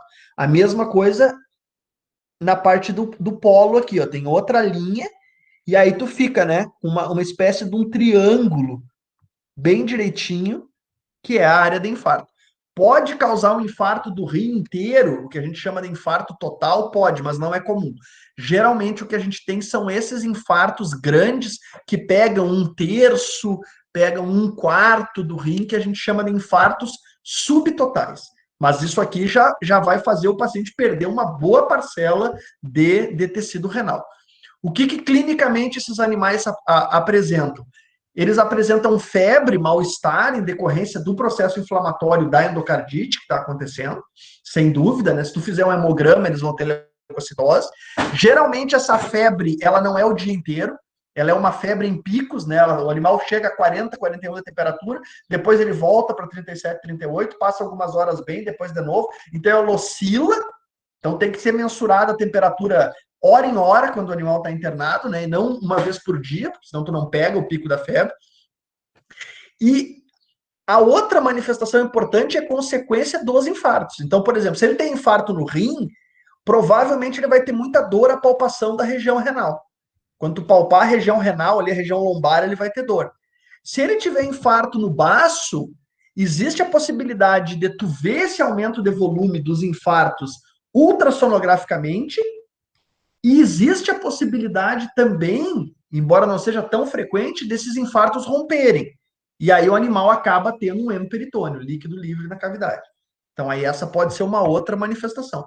Quando esses infartos são cardíacos, que aí eu comentei com vocês que geralmente são mais relacionados com um problema da válvula semilunar aórtica, na maioria das vezes o paciente apresenta morte súbita. Então, pacientes com infarto cardíaco apresentam morte súbita. Assim como pessoas que têm infarto cardíaco por aterosclerose muitas vezes têm morte súbita, né? Tu fica sabendo, o fulano teve um ataque cardíaco, morreu. O cachorro também, às vezes, tem um ataque cardíaco, morreu. Ou seja, ele estava bem, estava caminhando e simplesmente caiu morto, que a gente chama de morte súbita, da mesma forma que na medicina humana. Geralmente, isso está associado a um infarto no coração. Só que a patogênese, obviamente, você sabe disso, já expliquei várias vezes, é diferente da aterosclerose. Aqui o infarto é decorrente de tromboembolismo, e esse tromboembolismo vem de uma trombose da semilunar aórtica, e essa semilunar aórtica estava padecendo de uma doença da válvula, de uma inflamação causada por um processo infeccioso bacteriano, que é o que nós chamamos de endocardite. Vejam a superfície de corte desse coração desse gato. Olhem o que ele perdeu de músculo cardíaco, isso é um infarto agudo do miocárdio, ele perdeu todo o músculo papilar dos dois lados. Então, é um animal com uma grave necrose. Isso aqui, o animal tem um infarto desse, ele permanece vivo após a isquemia por muito pouco tempo. Né? Muito pouco tempo são poucas horas. Ele pode morrer imediatamente, né, minutos, ou morrer em até algumas horas. Se ele morrer imediatamente, eu não consigo ver essa lesão, porque eu preciso de tempo para que essa hemorragia aconteça. Quanto tempo? Pelo menos umas 2 horas. Se ele sobreviver com uma arritmia cardíaca mal por umas 2 horas, aí eu consigo ver a lesão e saber que ele desenvolveu essa apresentação clínica. E menos frequentemente, né, a gente calcula mais ou menos 10% dos casos de tromboembolismo. Os cães, os gatos, os grandes animais também, mas aí eu diria que bem menos frequentemente, eles podem fazer o tromboembolismo encefálico. Ou seja, esse tromboêmbolo, ele, ao invés de quando ele sai pela aorta, ele descer na aorta abdominal, ele sobe pelas carótidas e vai até as artérias cerebrais. E como uma das artérias mais afetadas é a artéria cerebral média, ocorre um infarto encefálico, né? Geralmente esse infarto é cortical, né? Ele tá exatamente, ele começa a acontecer exatamente na transição córtico-medular, e basicamente ele é telencefálico, ou seja, ele é cerebral. Né? Então, em medicina humana se chama muito isso de acidente vascular cerebral isquêmico, né? Quando ocorre esses infartos. E hoje em dia se fala um pouco em acidente vascular encefálico, né, para ser um pouco mais generalista, mas na veterinária a gente não vê isso fora do cérebro. É muito raro tu ter um infarto desses no cerebelo, no tronco, né, ou até mesmo no tálamo. Isso geralmente é basicamente no cérebro, ou seja, isso está afetando o córtex telencefálico e a substância branca subjacente do córtex telencefálico, e não as outras estruturas. Como vocês veem aqui, a esquerda é a peça que eu cortei ainda fresca, e a direita é depois de ter fixado em formol. E vocês notam que a substância branca subcortical desses 2 primeiros giros telencefálicos parietais, ela está cheia de sangue, né? É um laguinho de sangue. Isso é o que nós chamamos, então, de infarto hemorrágico, e isso acontece muito rápido, né? Poucas horas depois de o infarto ter realmente acontecido. Se esse animal sobreviver, né, e muitas vezes sobrevive, a um infarto encefálico, esse tecido hemorrágico que vocês estão vendo aqui, em mais ou menos uma semana, ele já perdeu essa coloração. Por quê? Porque os eritrócitos que se derramaram ali, né? Por isso derrame, né? Porque há uma hemorragia ali, se derrama sangue, por isso que antigamente se falava isso, chamava isso de derrame. Os eritrócitos que se derramaram ali são fagocitados por macrófagos, que depois saem pelo espaço de Virchow-Robin. E aí isso acaba ficando mais, como vocês conseguem ver aqui, acaba ficando mais clarinho. E quando a gente corta, o que sobra é uma área bastante amolecida. E a palavra amolecimento, em grego, né, quando é passado do grego para o latim, que é o que nós chamamos de transliteração latina do grego, é malácia. Então, nós acabamos definindo isso como malácia, né? Uma encéfalomalácia, ou seja, uma malácia que está acometendo o encéfalo. Ela vai pegar tanto a substância cinzenta, polioencefalomalácia, como a substância branca, leucoencefalomalácia. E essa malácia, que se estabelece rapidamente após o infarto hemorrágico, ela vai, no transcorrer, às vezes, de 1, 2 meses, liquefazer completamente esse tecido e basicamente o indivíduo vai ficar com uma área de cicatriz glial, né? Porque vocês sabem que não há cicatrização fibrosa no sistema nervoso, e geralmente a área de cicatrização glial, ela culmina em um espaço perdido, literalmente um buraco. Então, se o animal sobreviver, passado mais algum tempo depois daqui, ele vai ficar com uns buracos no encéfalo, né? Então, por isso que quando muitas vezes a gente está conversando com um neurologista, né, e ele fez uma ressonância magnética de um paciente idoso, isso vale para um animal idoso, para uma pessoa idosa, ele pode dizer assim, na ressonância já está todo cheio de buraco, já está todo cheio de furinho, né? Então, já está cheio de furos, cheio de buraquinhos na imagem que eu estou vendo. O que é isso, né? São áreas em que no passado houveram infartos. Essas áreas de infarto hemorrágicas foram limpas, entre aspas, como a gente diz, e a limpeza é exatamente os macrófagos fagocitarem esses restos liquefeitos, né, as chamadas Gitter cells, né, as células Gitter, fagocitarem essas áreas. E aí, como não se deposita tecido conjuntivo ali, como numa cicatriz do fígado, né, que faz uma cirrose lá, porque tu perde hepatócito e deposita tecido conjuntivo, acaba, então, por ficar essas áreas furadinhas. Lembrar uma coisa importante, que não acontece só no gato, mas que no gato tem o seu aspecto mais fundamental de todos, né, que é algo que eu considero extremamente importante para aquelas pessoas que vão trabalhar com medicina felina, que é o fato dos gatos desenvolverem com certa frequência infartos a partir de um tromboembolismo em que o tromboêmbolo obstrui o final da artéria aorta. Ou seja, a aorta abdominal terminal é obstruída e aí, consequentemente, não há mais perfusão sanguínea para a cauda e não há mais perfusão sanguínea para o períneo e para os membros pélvicos. E o animal desenvolve, então, nos primeiros minutos após a ocorrência disso, claudicação, nas próximas horas, paraparesia e nos próximos dias, paraplegia, e sempre associado com a cianose dos coxins, desde que os coxins sejam claros para que a gente possa ver a mudança na coloração. Então, aqui vocês têm o coxim, os coxins do lado do dígito, né? Do lado esquerdo, eles são do membro anterior, do membro torácico, e os coxins dos dígitos do lado direito, eles são do membro pélvico. Notem que mudaram a cor, né? Passou de rosa para cinza, ou seja, isso é cianose, e isso indica que não está havendo perfusão.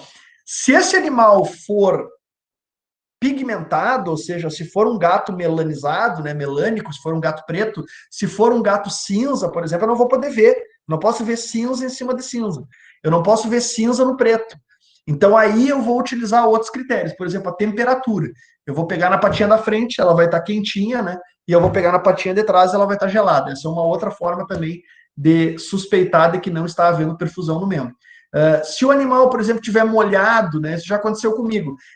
Um colega trouxe um gato para eu avaliar, e quando eu abri a caixa de transporte, era no inverno, o gato era cinza, então eu não podia saber se tinha mudado de cor de rosa para cinza, porque ele já era cinza, né?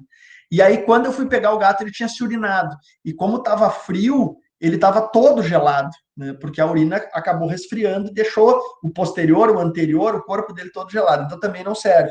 Então aí nós vamos sentir o frêmito, né? Aquele pequeno tremorzinho que a gente sente na região inguinal, do gato ou do cachorro, ou nossa mesmo, a partir da artéria femoral. E aí, se tu não conseguir sentir, tu pode colocar um Doppler ali, e aí tu vai conseguir ver se esse frêmito tá normal, né? Ou seja, se há um fluxo sanguíneo indo para o membro normal, ou se só há um pequeno frêmito, ou muitas vezes não há nem passagem de nada de sangue, e consequentemente tu pode fechar como essa má perfusão. No caso do membro não ser imediatamente amputado, um ou dois, dependendo se uma ou ambas as ilíacas externas foram afetadas, ou, né, o paciente não ser submetido à eutanásia, existe a possibilidade gradual daquele membro, então, começar a se decompor. Esse processo de decomposição daquele membro necrosado é causado por bactérias, então as bactérias da própria pele vão começar a proliferar naquele tecido morto, e isso nós chamamos de gangrena úmida.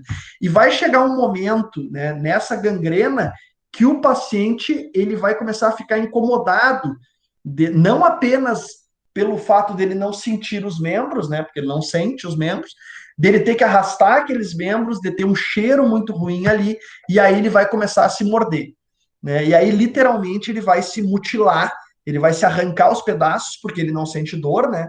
E por que ele não sente dor? Porque aquela inervação que permitia a ele sentir dor, ela foi completamente destruída, porque tanto a pele, como os músculos, como o osso, cartilagem e os nervos sofreram um infarto, sofreram necrose a partir da isquemia causada pelo tromboembolismo.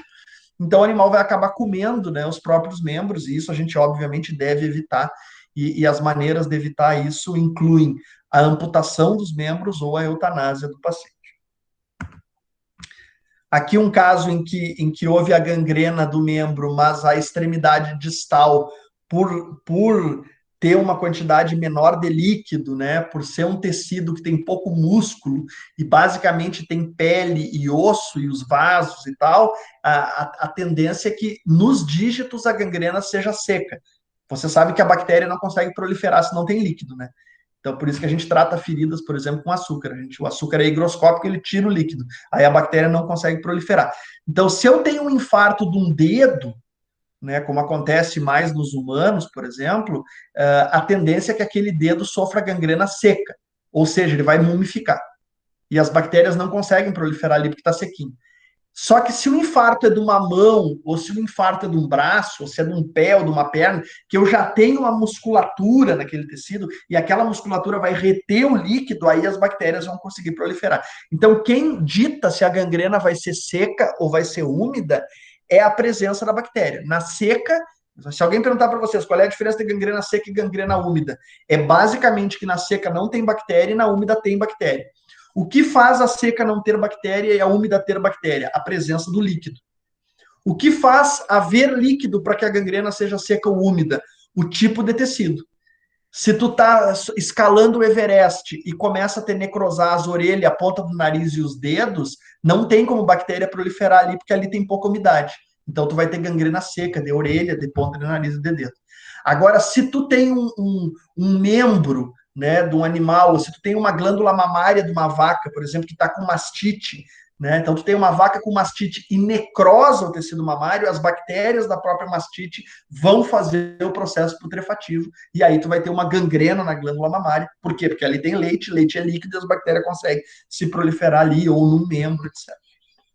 E esse é o trombo que a gente observa nesses gatos quando se faz a necrópsia, né? Ou como a gente comentou no semestre passado, que embora seja muito pouco comum no Brasil ainda, né, existem alguns cirurgiões que se aventuram a fazer essa cirurgia da remoção dos trombos. Que eu saiba, no Brasil só foram feitas 3 cirurgias até hoje, por um colega médico veterinário de Belo Horizonte em gatos, mas em cachorros já houve algumas outras cirurgias de abertura de aorta abdominal sem o uso de circulação extracorpórea, só com pinçamento, né? Aí o trombo acaba sendo removido. Só que a remoção do trombo, a não ser que ela seja feita até as primeiras 24 horas do episódio, ela não traz benefício para aqueles membros, né? Depois que os membros necrosaram, eles não vão mais voltar ao normal. Ela só traz o benefício de tu não ter a propagação que levaria, né, alguns dias subsequentes aos infartos renais, porque à medida que isso vai propagando, vai crescendo em direção ao coração, então vai crescendo para trás e vai chegar um momento que vai chegar na abertura da aorta para as artérias renais, e aí, consequentemente, tu vai fazer infarto renal, insuficiência renal e morte. Então, aqui vocês têm um trombo um pouco mais novo, né? Um trombo que teria poucos dias, e aqui um trombo já em organização, que teria já um pouco mais de tempo, talvez uma semana já, mais ou menos, de evolução. E aí, só lembrando que nos casos em que se tem a endocardite, consequentemente a trombose, ocorrendo na tricúspide, vai acontecer, né, com certa frequência, o tromboembolismo para o pulmão.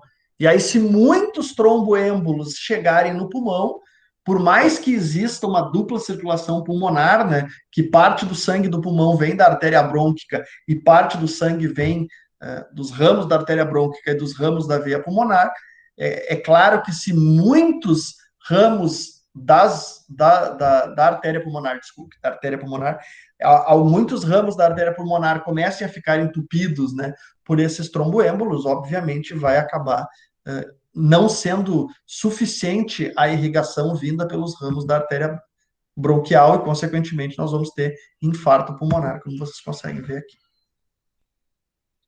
Esse é um panorama que eu tinha feito para vocês no semestre passado, em que, se vocês lembrarem, numa noite eu peguei todos os casos que eu tinha de doenças cardíacas em cachorro, nesses 20 anos já que eu trabalho como patologista, eu encontrei 192 casos. Eu vou dar uma atualizada nisso aqui para a semana que vem. Com certeza já deve ter passado de 200 casos, porque só na pandemia, durante a pandemia, eu devo ter feito, com certeza, 10 casos de problema cardíaco, talvez até mais, nesse período. E aí, claro, isso aqui é para cão, né? A cardiopatia do cachorro. O cão é a espécie que mais desenvolve problemas cardíacos na nossa rotina.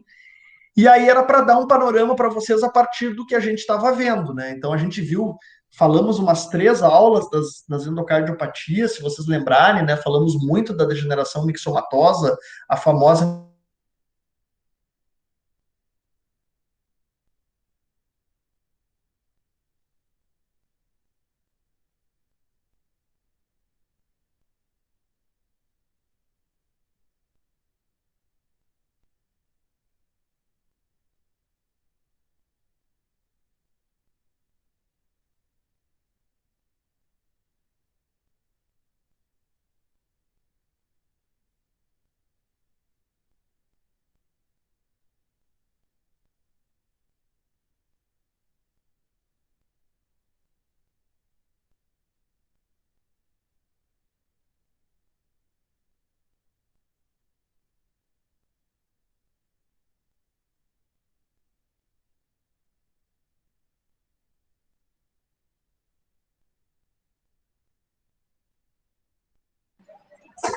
Professor Figueira, está escutando? Ele caiu.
Acho que caiu.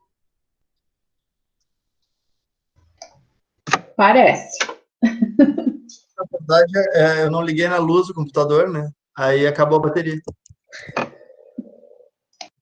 Nós já estávamos no slide esse aqui.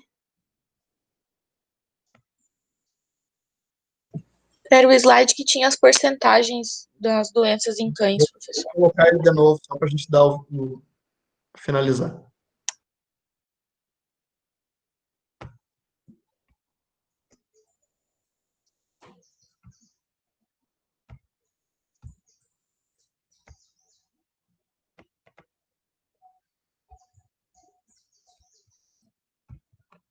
Apareceu? Sim, prof. Continua gravando ou não? Sim. Sim. Tá bem. Então, seguindo, aí que eu havia comentado com vocês e a gente havia falado bastante no semestre passado dessas duas doenças endocárdicas, né?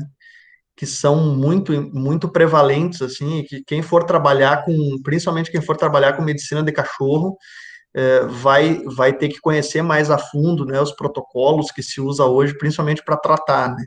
Porque a maioria das insuficiências cardíacas de cachorro, tanto congestiva como baixo débito, são por essa doença valvar mixomatosa, né, a chamada endocardiose. Então, isso é bastante comum, a gente falou bastante disso, de todas as complicações da endocardiose e tal. A endocardite, que a gente comentou um pouquinho mais hoje novamente, né, e principalmente a parte da doença tromboembólica, os infartos, etc. Isso é comum em todas as espécies, é muito importante no cachorro velho. Nesse videozinho que eu vou mandar agora, termina a aula, eu já mando o vídeo para vocês. Eu comento um pouco da importância disso no cachorro. E as miocardiopatias, que também a gente comentou bastante, principalmente da miocardiopatia dilatada, né, que é algo extremamente relevante no cachorro, já foi muito importante no gato, né? Tinha toda aquela relação com a taurina no passado, quando as rações foram inicialmente desenvolvidas, se tinha uma certa dificuldade, então, para entender na época qual era a relação de comer ração e ter insuficiência cardíaca por miocardiopatia dilatada, depois se descobriu que a ração não tinha taurina e tal, que isso foi contornado, né, que os gatos basicamente não desenvolviam mais isso, a não ser que ficassem subnutridos por inanição, né?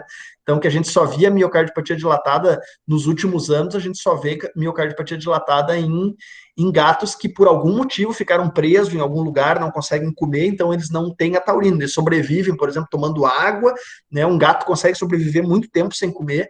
então pode sobreviver mais de mês, né, tomando água, mas aí ele acaba tendo deficiências que não são apenas calórico-proteicas por não comer, né, mas também deficiências nutricionais do ponto de vista de vitaminas e de aminoácidos, e uma delas é a deficiência de taurina. Então, quando a gente faz necrópsia de um gato que tem, por exemplo, um tumor na boca que impedia ele por um tempão de comer, ou que ficou preso de maus tratos e não davam comida, às vezes a gente encontra casos de dilatação miocárdica, e isso é pela deficiência de taurina, mas aí é uma deficiência de taurina secundária, né, ao gato não conseguir se alimentar por ter uma fratura na boca, por ter um tumor na boca, ou por alguém estar fazendo isso deliberadamente para ele, e não mais aquela doença da ração, em que não existia taurina na ração. E da preocupação que existe hoje por parte dos clínicos de pequenos animais, dessa nova moda que vem ganhando adeptos, que é da nutrição vegana,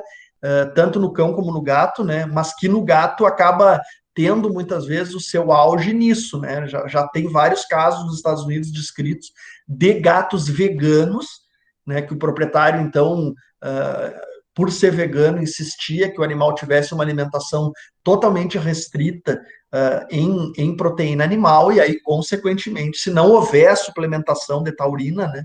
O animal acaba vindo a desenvolver, como nesses casos que eu comentei, né? Acho que tem 3 casos já descritos, miocardiopatia dilatada por deficiência de taurina.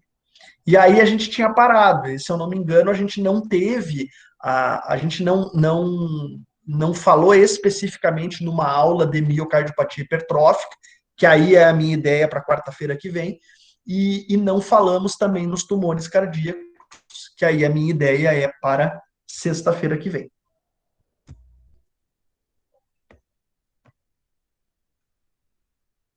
Então, eu quis começar com essa breve revisão, né? Só para a gente dar aquela retomada, já que hoje é o primeiro dia. E aí, sim, agora vocês têm até quarta-feira que vem, né? Tem o feriado. Se quiserem assistir a da endocardiose de novo, a da endocardite, a dilatada. E aí, na quarta-feira, a gente volta na 100%, volta com a hipertrófica, depois a gente já vai falar dos tumores de coração e depois termina com as congênitas e as lesões cardíacas incidentais.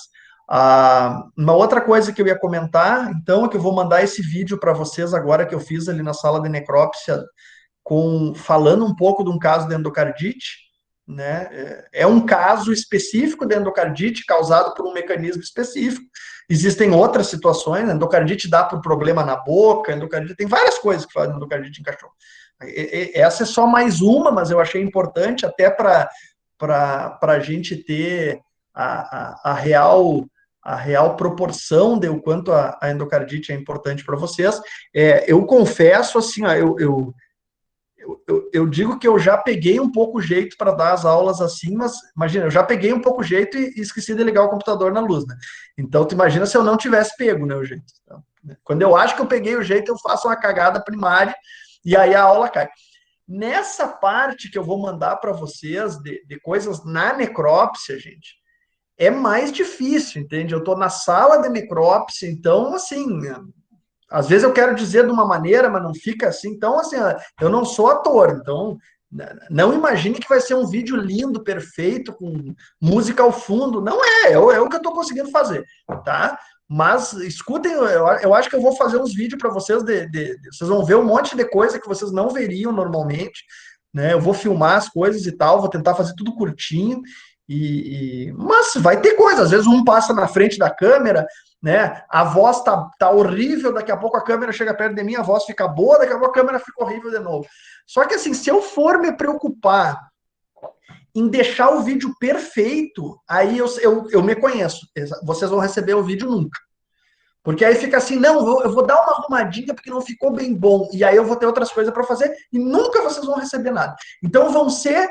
A única garantia que vocês têm é que sempre vai ter um problema. Vai ter a voz, mas pelo menos vai ter os vídeos.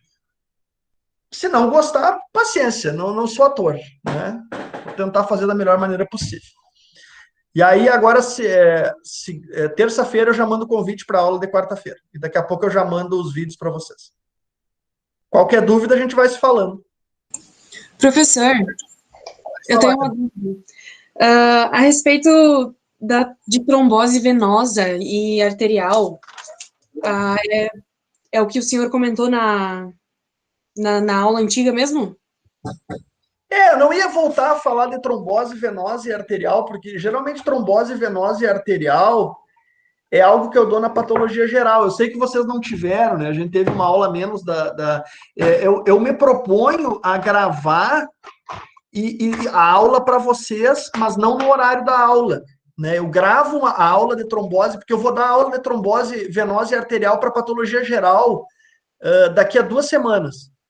Aí eu gravo e mando a aula para vocês, ela fica lá no YouTube e vocês assistem. Eu só não quero perder, porque esses momentos da aula não são muitos, né? Então eu tinha outras coisas para dar. Mas aí vai estar lá no YouTube e vocês assistem. Certo, tudo bem. Que aí eu vou falar da trombose arterial do cavalo, tudo isso, né? Mas aí não fica como uma matéria da especial, fica uma da geral, mas vocês têm acesso igual, né? Então, e vocês querendo assistir alguma aula da geral também, é só vocês me falarem, as minhas, né? É só vocês me falarem, eu vou dar aula na geral sem ser, semana que vem é a Gláucia, e depois eu dou 3 aulas. Aí eu aviso vocês, eu mando para Paulo os dias ali, se vocês quiserem assistir, eu aceito vocês também, vocês assistem ali, ou assistem depois também, porque vai estar tudo no YouTube. Tá bom, muito obrigada. Para a gente assistir ao vivo dá choque de horário, professor. A gente tem outras aulas nesse momento. Claro, mas aí depois, no fim de semana, vocês assistem. Tomando um chimarrão. Perfeito. Tá bom, pessoal? Tá bem, professor? Obrigada. Qualquer coisa é só mandar o WhatsApp, tá? O senhor também. É melhor que e-mail, tá? Porque e-mail eu não olho toda hora. O WhatsApp tá sempre comigo. Então, a Paula tem meu WhatsApp, tá liberado, pode dar para todo mundo, não tem problema. Tá certo. Então tá, um beijão. Tchau para todos.